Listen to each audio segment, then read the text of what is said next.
Judas is melting down here. And then we get the reason, verse 6, John 12:6. He said this not because he cared about the poor, but because he was a thief. So he wasn't just in charge of the money, and he wasn't just worked up about what other people were spending money on. He was actually skimming. He was funny numbers, the purse, and so he probably thought to himself, well, we could have sold that. He wasn't going to give the money to the poor. He said this not because he cared about the poor, but because he was a thief, and having charge of the money bag, he used to help himself to what was put into it. It's awesome in the Bible because you always get to find out, why did he say that? Well, here's why. Sometimes we're not really sure why people say and do the things they do.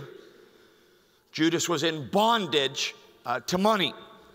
He's just in bondage to it. The problem, so then if you need any more evidence, when it says in the beginning of Matthew 27, verse 3, then when Judas, his betrayer, saw that Jesus was condemned, he's like, I didn't think they were going to kill him. He changed his mind and brought back the 30 pieces of silver to the chief priests and saying to them, I betrayed innocent blood. And they're like, what is that to us? See to it yourself. And he took the 30 pieces of silver and he throws it down. Now just think about the reaction of this. He betrays Jesus for the money. When he doesn't get what he wanted from the money, he comes back to them and bitterly throws it. Let's just have interpretation by voting. All in favor of Judas has a money problem? Okay, he's got a money problem. Now, here's what you got to understand.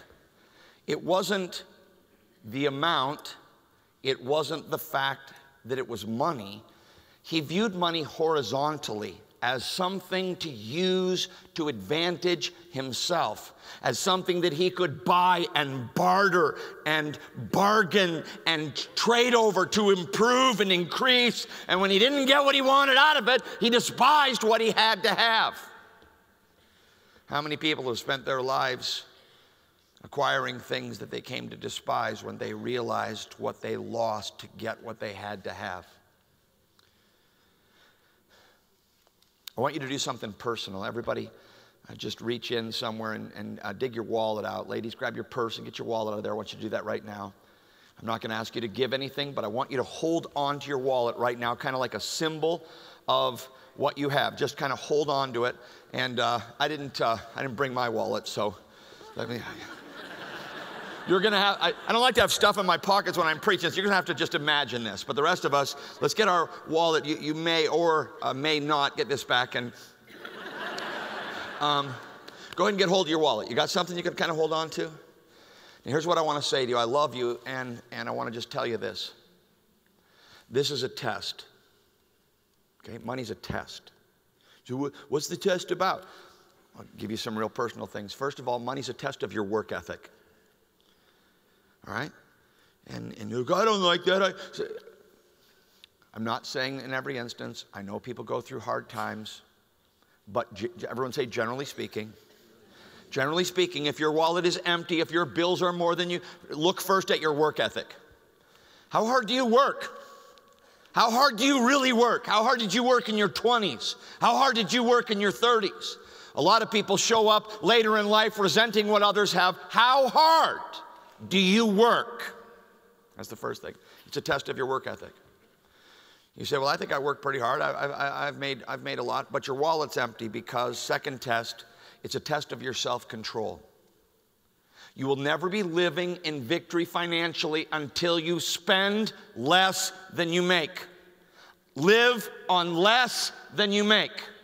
Some of you have been living like the U.S. government on more than you make, more than you make, more than you make for years or decades. It's a test of your self-control.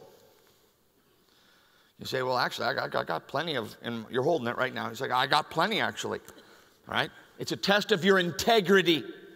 How did you get what you have? Did you cut corners? Did you withhold taxes? Did you withhold tithe? What belongs to the government, render unto Caesar that which is Caesar's, render unto God that which is God's. Did you sell people stuff they didn't need? Did you cut corners and twist the truth to get the deal? It's a test of your integrity. You say, well, I think I've done everything honestly and I still have plenty. Okay, it's a test of your love for people. Can you point to people that you've helped? No one knows. You didn't get a tax deduction. You just helped people. It's a test of your love for people. And lastly, it's a test of your love for God. Okay? Everyone hold it up. Hold up your, go ahead and hold it up. Hold it up and lift your voice up and say, it's a test. Say it. It's a test. All right? That's what money is. It's a neutral. It's not good or bad. It's what you do with it. The problem wasn't the 30 pieces of silver. It's what he did it for and what he did with it. Somebody say, you got a positive example? Oh, I love you. I do, actually. And right around the same time, right in the same gospel, if you look, you're going to see this. Money isn't just a test. It's a testimony. It's what you do with it.